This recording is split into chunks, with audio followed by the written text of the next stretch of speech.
आपके YouTube channel पे। और आज हम इस वीडियो में पढ़ने वाले हैं क्या, क्लास 10th का अध्याय 2 जिसका नाम है बहुपद। और इसमें हम सॉल्व करने वाले हैं प्रश्नावली 2.1 को। इसके पहले वाले वीडियो में अध्याय 2 के लिए हमने बहुपद से संबंधित कुछ जानकारियाँ डाली हुई हैं, कह सकते हैं उसे हमने इंट्रोडक्शन डाला हुआ है। आप उसे पढ़कर आएँ, यदि कोई डाउट होगा आपको उसमें तो क्लियर हो जाएगा। और अब हम सॉल्व करने वाले हैं यहाँ पास 2.1 का, जिसमें केवल एक ही क्वेश्चन दिया हुआ है। और वो कहता क्या है कि आपको यहाँ पे बहुपद से संबंधित मतलब px = या y = px आपको यहाँ पास उससे संबंधित ग्राफ दी गई हुई है यहाँ पे। और हमसे बोला है कि शून्यकों की संख्या क्या होगी। अगर हम इसका ग्राफ बनाएं तो शून्य कितने मिलेंगे हमें उस बहुपद के लिए, वो बताएं।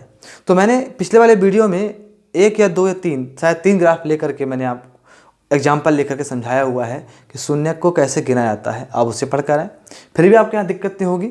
मैं यहाँ पे हर एक क्वेश्चन के आंसर लिखवाते जाऊँगा और समझाते भी जाऊँगा। तो चलिए सॉल्व करते हैं। तो हमारे सामने एक ग्राफ यहाँ पे बना हुआ है। तो पहला प्रश्न ये कि यदि किसी बहुपद का ग्राफ दिया हुआ हो तो शून्य गिने कैसे। तो इसका एक नियम ये बोलता है कि यदि कोई बहुपद का जो ग्राफ है वो x अक्ष को जितने बिंदु पर प्रतिच्छेद करेगा उतने ही उसके क्या होंगे, शून्यक होंगे। चलिए हम पहला ग्राफ देखते हैं। अगर पहला ग्राफ देख रहे हों तो क्या ये जो ग्राफ बना हुआ है, जो रेखाएं खींची गई हैं, क्या वो x अक्ष पर कहीं प्रतिच्छेद कर रहा है? नहीं कर रहा है। अब अगर प्रतिच्छेद नहीं कर रहा है इसका मतलब है कि इसके शून्य की संख्या शून्य होगी।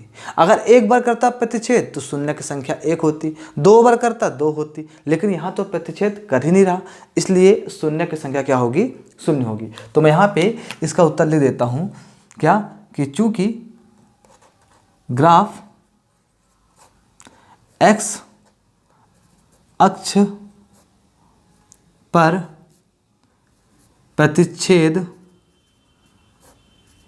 नहीं करती है या नहीं कर रही है, नहीं कर रही है, इसलिए शून्यक की संख्या शून्य हो जाएगी। ठीक है, संख्या कितनी होगी, शून्य हो जाएगी। क्लियर ये बात। यहाँ आते हैं, अब इस ग्राफ में देखते हैं। ये ग्राफ इस x अक्ष को केवल एक ही बिंदु पर क्या कर रहा है, प्रतिच्छेद कर रहा है। तो इसका मतलब क्या हुआ, इसके शून्यकों की संख्या कितनी हो जाएगी, 1 हो जाएगी। आप कैसे लिखेंगे, मैं 1-2 बार स्टेटमेंट लिखूंगा फिर डायरेक्ट मैं इसका शून्यक की संख्या लिखूंगा। तो यहाँ लिखेंगे क्या कि चूंकि ग्राफ x अक्ष को एक बिंदु पर प्रतिच्छेद करता है या कर रहा है, इसलिए शून्यकों की संख्या, चाहे शून्यक की संख्या जो भी है, शून्यकों की संख्या कितनी जाएगी आपकी, 1 हो जाएगी। एक बिंदु पे कर रहा है प्रतिच्छेद तो शून्यकों की संख्या 1। यहाँ पे आते हैं।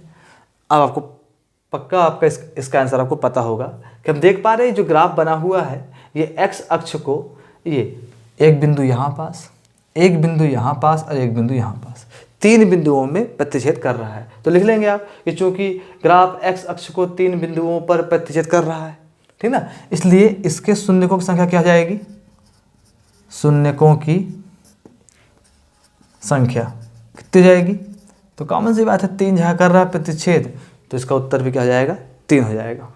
यहाँ आते हैं। यहाँ पे देख रहे हैं ये ग्राफ जो है इस x अक्ष को 1 और ये 2 बिंदु पर कर रहा है प्रतिच्छेद, इसलिए इसके शून्यकों की संख्या क्या आ जाएगी, 2। तो मैं यहाँ लिख दे रहा हूँ क्या,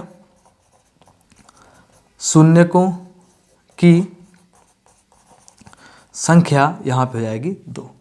यहाँ बात करते हैं तो ये ग्राफ x अक्ष को 1, 2, 3 और 4 बिंदुओं पे कर रहा है प्रतिच्छेद, इसलिए इसके शून्यकों की संख्या क्या हो जाएगी, शून्यकों की संख्या हो जाएगी 4 जगह कर रहा है प्रतिच्छेद, बिल्कुल आसान है ये। और यहाँ देखते हैं तो यहाँ पे ये एक जगह पर यहाँ पास स्पर्श कर रही इस एक बिंदु पर, एक ये हो गया, 2 ये हो गया और एक आपका ये, कितने हो गए, 3। तो इसमें क्या आ जाएगा आपका शून्यकों की संख्या जो हो जाएगा 3। तो ये रहा आपके एक्सरसाइज प्रश्नावली 2.1 का सॉल्यूशन, है ना। इस वीडियो को आप पॉज करें, नोट करें, और फिर हम मिलते हैं आपसे अगले वीडियो में एक्सरसाइज 2.2 लेकर के। Thank you.